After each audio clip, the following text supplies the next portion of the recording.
하나님께서 우리에게 주시는 말씀은 빌립보서 2장 12절로 18절 말씀입니다. 제가 보는 성경으로 신약 320쪽입니다. 하나님의 말씀을 봉독하겠습니다. 그러므로 나의 사랑하는 자들아, 너희가 나 있을 때뿐 아니라 더욱 지금 나 없을 때에도 항상 복종하여 두렵고 떨림으로 너희 구원을 이루라.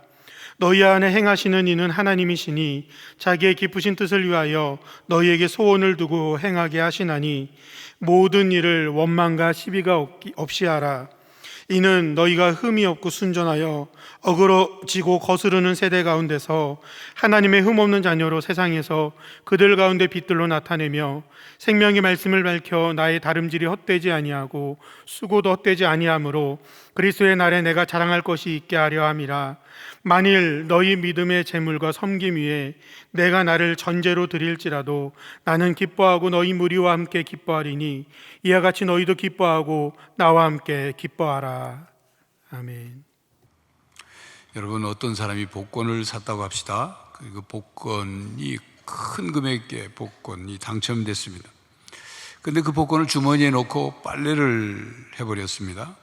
복권이 너덜너덜해져서 복권 번호가 보이지 않습니다.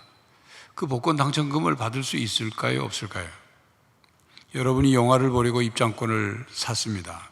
근데 막상 이제 영화가 상영되기 전에 입장을 하려고 하니까 입장권이 없는 거예요. 잃어버린 거죠. 아무리 찾아도 없습니다. 그리고 영화관 직원에게 아까 내가 영화 영화표를 산 걸 못 봤느냐, 내가 이 표를 안 사놓고 샀다고 거짓말 하겠네, 나를 못 믿느냐, 막 이런 소리 저런 소리를 합니다. 그러면 영화관 직원이 들여보내 줄까요? 또 영화를 못 보고, 그렇게 해서 영화를 못 본 뒤에 내가 그 영화 입장권을 돈을 내고 샀으니 나는 그 영화를 본 거야, 이렇게 말할 수 있을까요? 여러분이 세계적으로 유명한 대학에 입학했다고 합시다. 그런데 학기가 시작하는데 그 학교에 가지도 않고 수업도 전혀 듣지 않았습니다. 졸업을 할 수 있겠습니까? 학위를 받을 수 있겠습니까? 그럴 수 없죠. 교인들 중에 구원에 관해 오해하는 분들이 있습니다. 첫 번째 오해는 교회를 다니기만 하면 구원받아 천국에 갈 거라고 기대하는 거죠. 또 다른 오해는 예수님을 구주로 믿어 구원받은 후에 어떻게 신앙생활을 했느냐와 상관없이 천국에 들어갈 것이라고 생각하는 오해입니다. 그냥 시작만 하면 완성이 다 된 줄로 오해를 하는 것입니다. 또 다른 오해는 신앙생활의 목적이 오직 천국에 들어가는 것, 그것만이 전부인 줄로 알고 신앙생활하는, 그것도 오해입니다. 여러분, 신앙생활은 운동 경기와 같습니다. 운동 경기는 시작도 잘 해야 되지만 경기 중에 있는 선수는 끝날 때까지 끝난 게 아니다, 이런 자세를 가지고 경기의 끝까지 임해야 좋은 성적을 거둔 것도 유지할 수 있거나 혹은 지고 있더라도 역전승할 수 있는 겁니다. 신앙인도 이 땅 위에서의 삶이 끝날 때까지 끝난 것이 아니라는 인식을 가지고 신앙생활을 해야 구원을 이룰 수 있습니다. 구원의 여정은 3단계로 설명할 수 있습니다. 과거적 구원과 현재적 구원과 미래적 구원이 있습니다. 예수님을 내가 주로 믿고 시인하여 구원을 받았다, 이건 과거적 구원입니다. 그 받은 구원을 가지고 이 땅에서 그 구원을 누리며 살아가는 것, 그것이 현재적 구원입니다. 그렇게 이 땅에 살다가 죽어서 천국에 들어갈 때 구원이 완성되는 것, 이걸 미래적 구원이라고 합니다. 오늘 본문 말씀은 사도 바울이 빌립보 교인들에게 구원받은 사람이 어떻게 구원을 이루어야 하는지, 또 구원받은 하나님의 자녀들이 이 세상에서 어떻게 살아야 하는지, 천국에 들어가기 전까지 어떻게 성화의 과정을 가져야 하는지를 말씀하고 있습니다. 바울은 감옥에 있으면서 빌립보 교회 교인들에게 신앙으로 뭔가를 돕고자 했습니다. 그래서 편지를 썼죠. 그들의 신앙이 건강하고 온전한 신앙이 되기를 간절히 원했습니다. 그래서 바울은 빌립보 교인들에게 바울이 그들과 함께 있을 때 바울의 가르침을 잘 순종했던 것처럼 지금은 바울이 곁에 없어도 그 바울의 가르침을 잘 듣고 순종하여 구원을 이루라, 이렇게 권면하고 있습니다. 본문 12절 말씀입니다. 그러므로 나의 사랑하는 자들아, 너희가 나 있을 때뿐 아니라 더욱 지금 나 없을 때에도 항상 복종하여 두렵고 떨림으로 너희 구원을 이루라. 바울은 왜 빌립보 교인들에게 구원을 이루라고 말했을까요? 구원을 이루라. 빌립보 교인들이 아직 예수 그리스도를 믿지 않아 구원받지 못했기 때문에 구원을 받으라, 그런 소리일까요? 아닙니다. 빌립보 교인들은 예수 그리스도를 주로 믿어 구원을 받았습니다. 바울은 그들에게 구원의 은혜를 받은 사람으로서 두렵고 떨리는 마음으로 구원을 이루라, 이렇게 권면하였습니다. 구원을 이루라는 말은 성화되어 가라는 의미입니다. 곧 예수 그리스도의 형상을 닮아가라는 뜻입니다. 바울은 빌립보 교인들이 구원을 받고 난 뒤 그것에 머물지 않고 예수 그리스도의 형상을 닮아감으로 구원을 완성하라고 권면한 것입니다. 이 말씀은 빌립보 교인들에게만 해당되는 것이 아니라 이 세상의 모든 성도, 모든 교회에게 주시는 하나님의 메시지입니다. 예수님을 주로 믿어 구원받은 사람은 구원이 시작되었습니다. 그리고 천국에 들어가야 구원이 완성됩니다. 구원받고 천국에 들어가기 전까지는 구원을 완성하는 기간입니다. 이 기간의 과정을 성화의 과정이라 말합니다. 성화의 과정은 하나님의 자녀로서의 인생의 목적을 발견하고, 그리고 가치관이 바뀌어지게 되고, 그리고 거룩해지며 예수 그리스도의 형상을 닮아 온전한 사람이 되어가는 과정입니다. 바울은 빌립보 교인들에게 두렵고 떨림으로 너희 구원을 이루라고 말씀했습니다. 이 말씀은 무슨 뜻일까요? 무서워서 벌벌 떨면서 구원을 이루라는 뜻일까요? 구원을 잃어버릴 것을 두려워하라, 혹은 구원이 취소될까 봐 벌벌 떨면서 구원을 이루라, 그런 뜻일까요? 받은 구원을 두렵고 떨림으로 온전히 이루어가라, 그런 뜻입니다. 두렵고 떨림으로는 주님께 합당한 존경과 경외입니다. 쉽게 생각하거나 함부로 생각하지 말라는 거예요. 구원받은 백성으로서 살아야 할, 이 땅에서 살아야 할 책임이 있다, 그 말입니다. 또한 너희 구원을 이루라는 뜻은 너희가 구원을 얻기 위해서 열심히 일하라, 그런 뜻이 아닙니다. 구원을 성취하기 위해서 너희가 구원을 얻기 위해서 무슨 노력이든 해라, 그런 뜻도 아닙니다. 두렵고 떨림으로 너희 구원을 이루라는 말씀은 13절 말씀과 연결되어 있습니다. 너희 안에서 행하시는 이는 하나님이시니 자기의 기쁘신 뜻을 위하여 너희에게 소원을 두고 행하게 하시나니. 이 12절, 13절 말씀을 정리하면 두렵고 떨림으로 너희 구원을 이루라. 하나님께서 너의 안에, 네 안에서 행하신다. 하나님께서 너 자신 안에서 행하시는 것을 믿고 받아들여라, 그런 뜻입니다.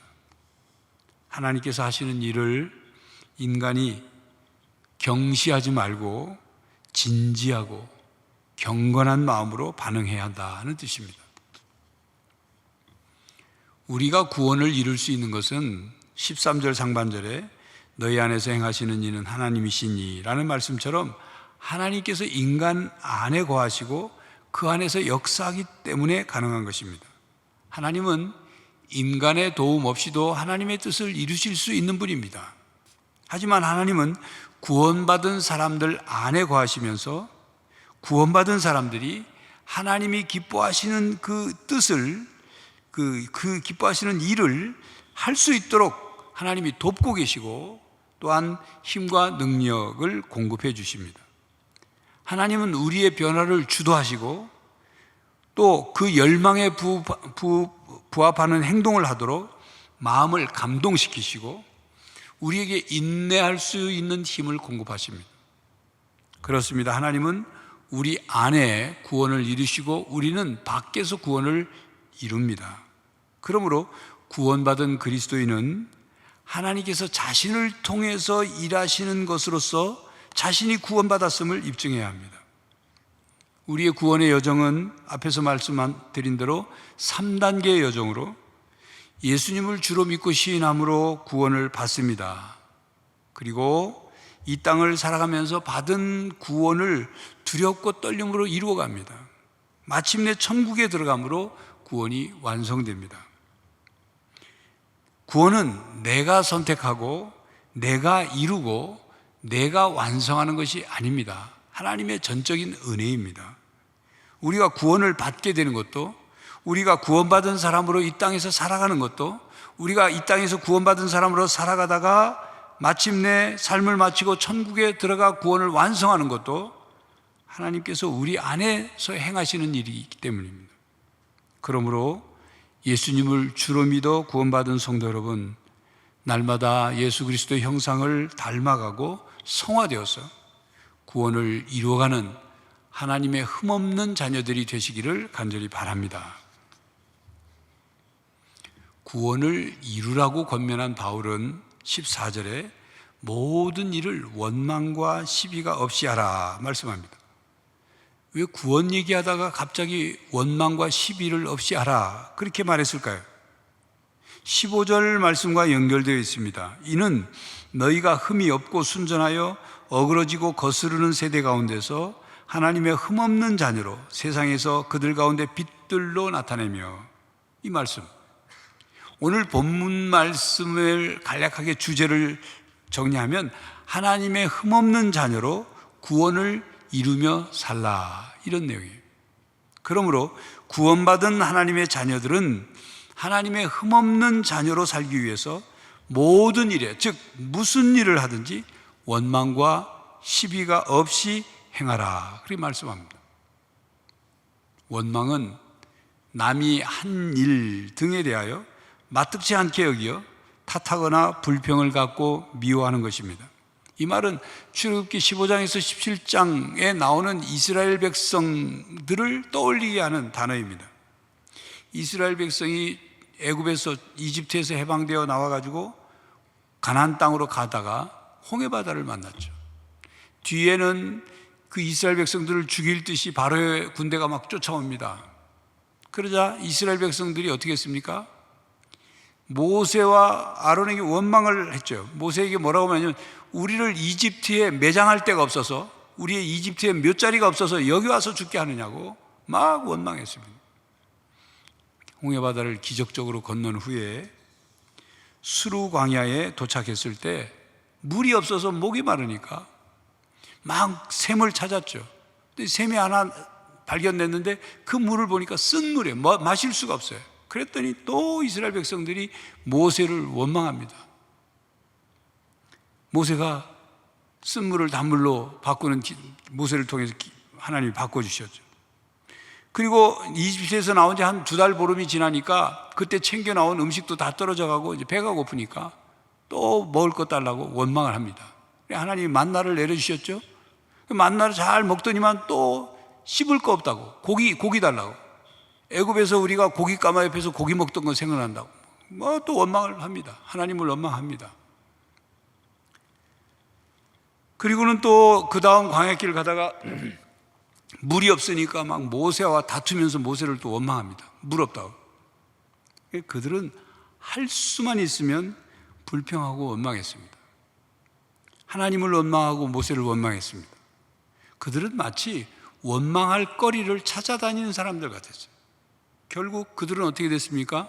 가나안 땅에 들어가지 못하고 광야에서 다 죽었죠. 그의 자손들만 가나안 땅에 들어갈 수 있었습니다. 그러니까 성경에서 말하는 원망은 하나님의 인도하심에 대한 불평, 불만의 표현이고 하나님에 대한 불신에서부터 시작합니다. 시비, 원망과 시비를 없이 하라 했는데, 시비라는 단어의 사전적인 뜻은 옳고 그름을 따지는 말다툼입니다. 시비라고 번역된 디아로기스모스라는 헬라어의 단어는 악한 생각으로부터 불안한 생각이나 의심 또는 논쟁과 다툼까지를 포함하는 광범위한 단어입니다. 시비는 사람에 대한 의심, 불신에서부터 시작해서 불안에 쌓여 주저하는 것을 말합니다. 사소한 일을 가지고 악이 있는 마음으로 불평하는 태도, 말다툼, 그것을 의미합니다. 여러분, 이런 원망과 시비는 언제 일어날까요? 계획한 대로 제대로 이루어지지 않을 때 원망과 시비가 일어납니다. 뭔가 불만족할 때 원망과 시비가 일어납니다. 다른 사람과 자기를 비교할 때 원망과 시비가 일어납니다. 나는 이런데 왜 너는 그러냐? 내 탓이 아니라 당신 탓이다.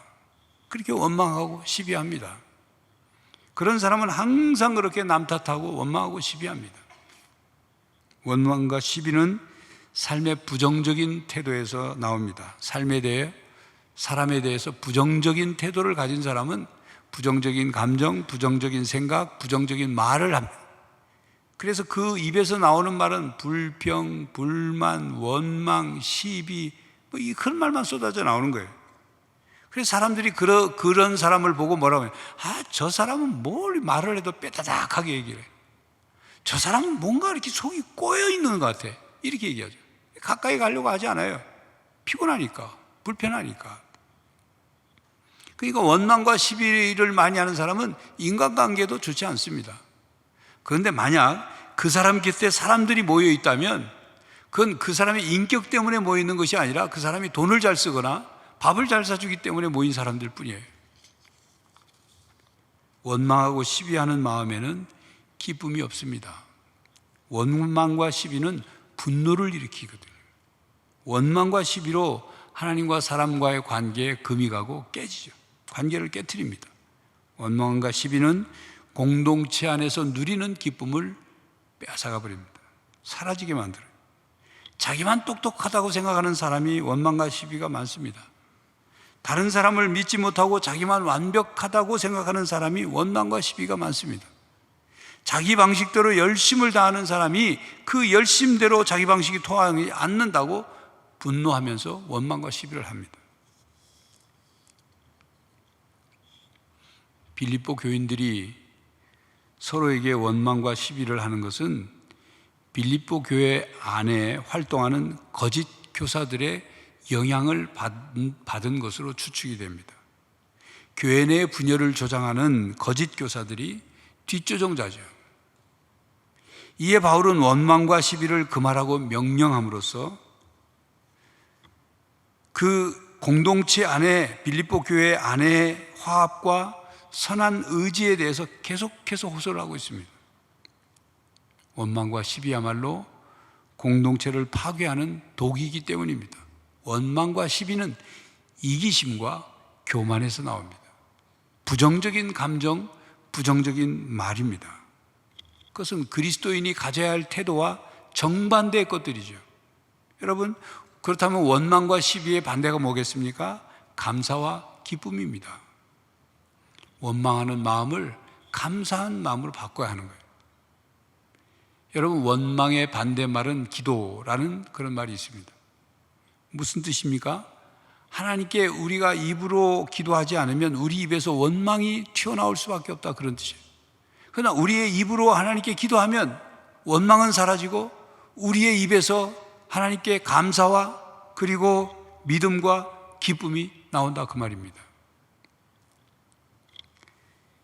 빌립보서 1장 27절 상반절에 오직 너희는 그리스도의 복음에 합당하게 생활하라 말씀합니다.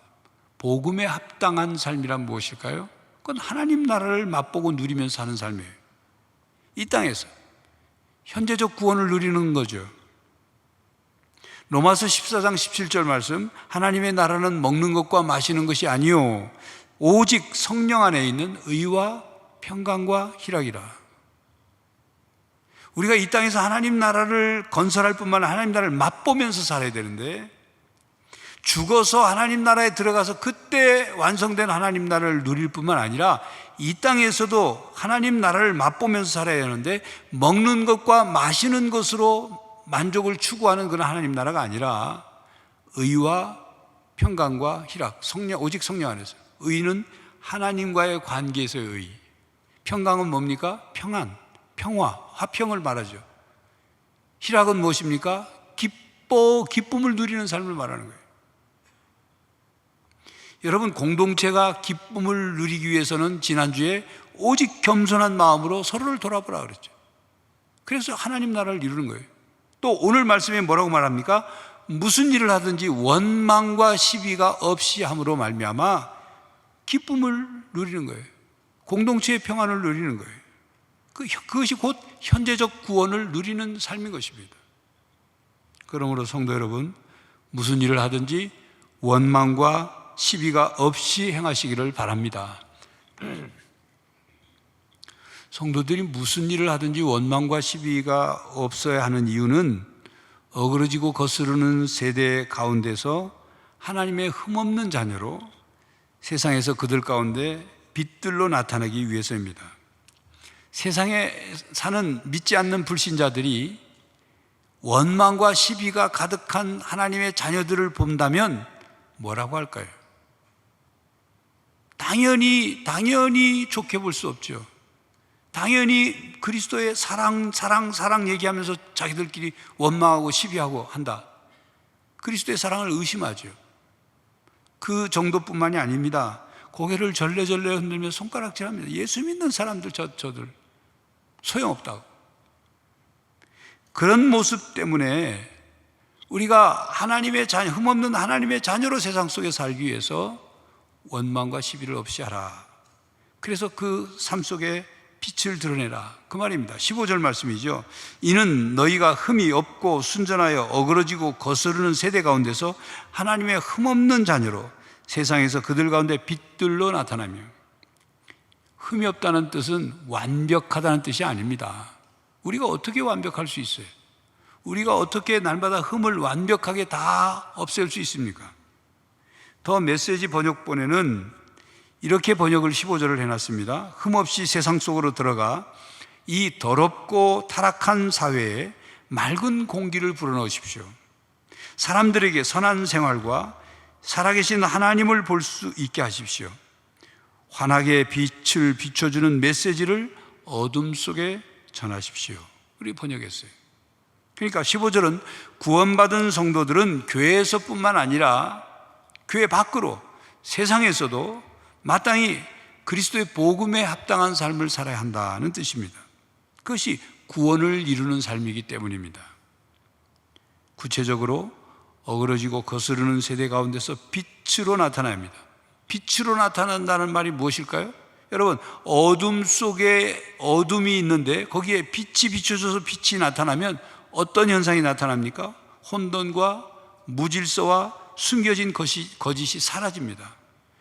빛이 비춰주면 그곳에 질서가 생기게 되고 방향을 잡게 되고 분별력이 생기게 되고 진실이 드러나게 되는 거예요. 그렇게 만들어라. 그렇게 하라는 거예요. 빛을 비춰서. 이와 같이 숨쉬기가 어려울 정도로 더럽고 냄새나는 곳에 맑은 공기를 불어넣듯이 후덥지근한 날씨에 신선한 바람처럼, 차갑고 냉랭한 곳에 따뜻한 바람처럼, 우울하고 낙심되고 절망스러운 마음에 새로운 희망과 용기로 주먹을 불끈 쥐게 하듯이 세상에 빛이신 예수님을 주로 믿어 구원받은 하나님의 자녀들은 어그러지고 거스르는 어둠의 세대 속에 한 줄기 빛을 비춰야 한다, 그 말입니다. 어그러지고 거스르는 세대 가운데 빛의 자녀로, 하나님의 흠없는 자녀로 구원을 이루어가는 성도로 살아야 한다는 것을 말씀하고 있습니다. 그리고 하나님의 흠없는 자녀로 살기 위해 생명의 말씀을 굳게 붙잡고 전하라고 권면합니다. 16절 말씀이죠. 생명의 말씀을 밝혀 나의 다름질이 헛되지 아니하고 수고도 헛되지 아니하므로 그리스도의 날에 내가 자랑할 것이 있게 하려 함이라. 생명의 말씀을 밝혀라는 구절은 다른 번역본에는 생명의 말씀을 붙잡아 이렇게 번역했어요. 그냥 살짝 붙잡는 게 아니라 굳게 견고하게 붙잡아 이렇게 번역했어요. 그런 뜻이란 거죠. 그러니까 생명의 말씀을 붙잡는다, 또 생명의 말씀을 밝히라는 뜻 속엔 그 생명의 말씀이 당신들의 삶을 지배하게 하라, 생명의 말씀에 순종하라, 그 생명의 말씀의 강력한 능력을 경험하고 맛봐라, 그런 의미인 거예요. 그리고 생명의 말씀을 밝혀 나의 다름질이, 그러니까 바울의 다름질이 헛되지 아니하고 라는 뜻은 생명의 말씀을 굳게 잡고 그 말씀을 전하라, 그런 뜻이 있습니다. 우리는 생명의 하나님의 말씀을 읽고 듣고 묵상하고 실천함으로 그 하나님의 말씀으로 우리가 거룩해지고 그 하나님의 말씀으로 그리스도의 형상으로 우리가 닮아가고 그 말씀으로 구원을 이루면서 살아가라, 그 말씀의 뜻이에요. 그렇게 살아갈 때 우리는 자신도 모르게 변화되어 가는 겁니다. 자신도 모르게 거룩해져 가는 것입니다. 이성희 목사의 저서 더 플레이스에는 맥스 비어봄의 소설 행복한 위선자에 나오는 비양심적인 악인 로드 조지 헬의 이야기가 나옵니다. 그 로드 조지 헬이라는 사람은 굉장히 야비한 사람이라서 사람들이 그 사람 얼굴만 봐도 두려워했어요. 거리를 두고 무서워했어요. 그런데 이 로드 조지 헬이라는 사람이 아름답고 청순한 소녀인 미어라는 아가씨를, 미어라는 소녀를 사랑하게 됐어요. 그래서 그 미어라는 소녀와 결혼을 하고 싶어서 프로포즈를 하는데, 이 미어라는 소녀는 나는 그렇게 얼굴이 무섭게 생긴 남편하고는 결혼할 수 없어요. 그런 남자하고는 결혼할 수 없어요. 난 그런 사람하고 살 수 없어요 하고 청혼을 거절했어요. 그랬는데 이 로드 조지 헬이 포기하지 않고 얼마나 청혼을 하는지, 노력을 하는지, 그러다가 그가 세상에서 가장 거룩하게 보이는 가면을 구해서 쓰고는 구애를 하고 성공해서 결혼을 했습니다. 결혼한 뒤에는 그가 그 거룩한 가면을 쓰고 거룩한 가면처럼 자기의 모습을 보여야 되니까 자기의 위선적인 부분들을 막 감추려고 애를 쓰고, 그렇게 화를 내고 막 그런 것도 또 감춰서 막 너그러운 사람처럼 자기를 이렇게 하고, 그리고 자기 좋은 사람인 것을 보이기 위해서 얼마나 착한 일도 열심히 하고 하는지, 그렇게 세월이 흐르고 흘러서 어느 날 이 로드 조지 헬의 친구가 그 집에 놀러 왔어요. 그리고는 그 로드 조지 헬의 아내인 미어라는 그 아내가 보는 데서 헬의 가면을 그냥 무자비하게 벗겨버렸어요. 그런데 가면을 벗겼을 때 그 가면 안의 얼굴은 거룩한 얼굴이었어요. 매일 자신을 억제하고 자신을 너그러운 사람으로 만들려고 하고 선한 일을 하려고 도모하다가 그렇게 세월을 흘리니까 가면 속의 얼굴이 거룩한 얼굴로 바뀌어진 거예요. 여러분, 우리 모두는 자신과 남들이 어떻게 보고 얘기할지 모르지만 우리 모두는 다 타락한 본성을 가지고 흉악한 모습을 가지고 태어난 존재들입니다. 그러나 예수 그리스도의 십자가의 사랑과 은혜와 그 보혈의 능력으로 인해서 우리가 구원을 받고 하나님의 자녀가 되었어요. 그래서 우리 안에 하나님의 말씀이 담겨지고 우리 안에 그 하나님의 말씀이 우리를 변화시키고 그 말씀이 우리를 이끌어 줌으로 말미암아 우리는 나도 모르게 조금씩 바뀌어가는 거예요. 그 로드 조지 헬이 가면을 벗겼을 때 거룩한 얼굴로 변화되는 것처럼 우리도 어느 순간 거룩한 모습으로 하나님 나라의 모습을 보이게 된다, 그 말입니다.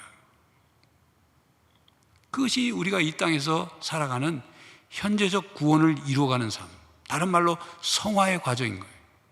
예수 그리스도의 형상을 닮아가는 삶인 것입니다.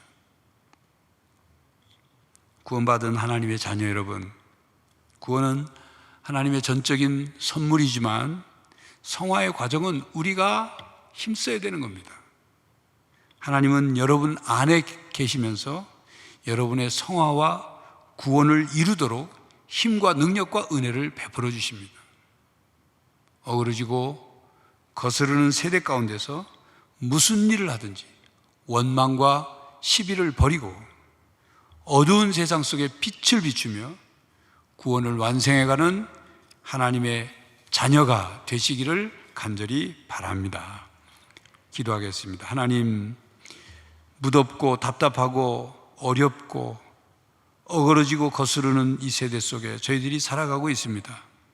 구원받은 하나님의 자녀로서 이 땅에서 사는 동안 어떻게 살아야 하는지, 그 구원을 어떻게 이루어야 하는지, 그리고 어떻게 예수님을 닮아가고 변화되어 가는지를 깨닫게 하시니 감사합니다.